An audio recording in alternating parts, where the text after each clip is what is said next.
Okay. Sorry, my video got cut off. So anyway, let's look at the next one. 32. Given that angle 1 is congruent to angle 2, they're marked. You see the arcs. AB is congruent to DE, they're marked. And BC is congruent to CD. Prove that ABC is congruent to EDC. Well, here come the proofies. All right. So what we have here is we have our statements and we have our reasons. Okay. What always comes first in your proof? Given.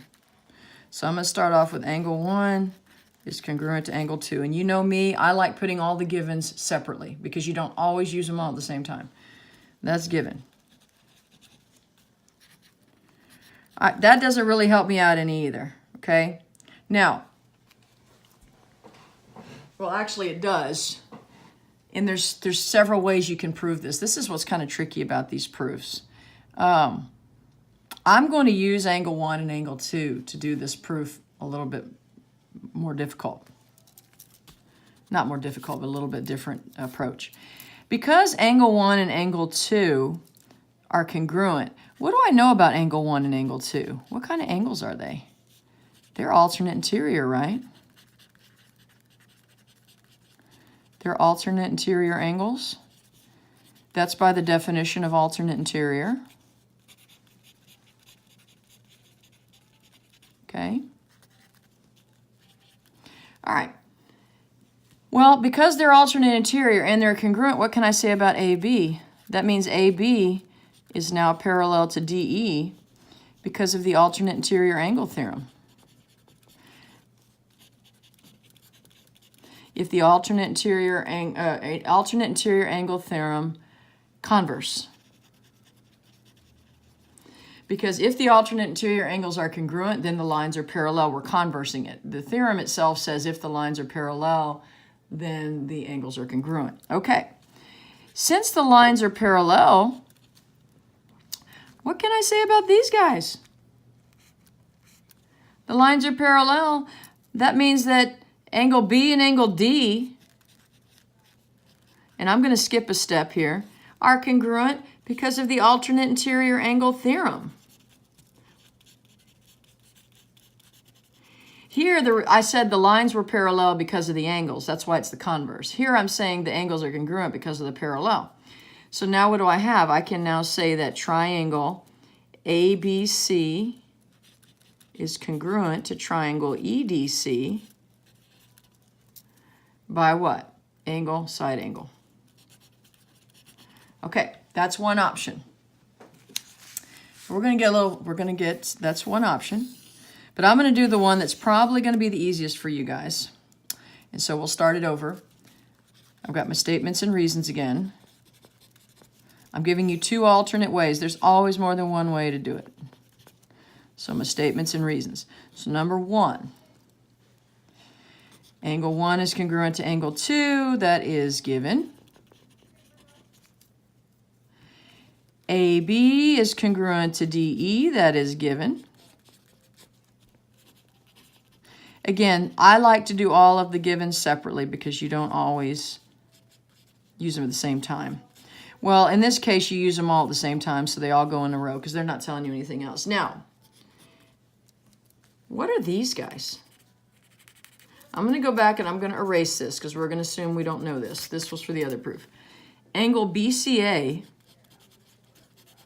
is congruent to angle DCE by vertical angle theorem. So they're congruent by the vertical angle theorem, right? Okay, since they're congruent by the vertical angle theorem, then I can now say that triangle ABC is congruent to triangle EDC by angle, angle, side. Now, incidentally, if you go back to the other proof we did, and you had these two angles marked, you could have done side angle side also. Again, just however you want to approach it. Okay, so let's look at 33. What can you conclude about EGF? Okay. Well, first of all, EGF is equilateral. But what else? It's congruent to the other triangles. It's congruent to all triangles in the picture that are smaller ones. So it's congruent to AGE. It's congruent to FEB.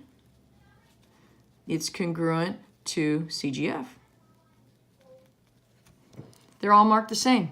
The other thing you can conclude about it is that these right here are all mid-segments. It's made up of mid-segments.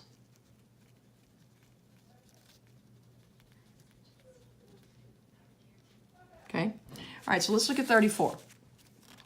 Use the information in figure below to find measure of angle D. This is an isosceles triangle.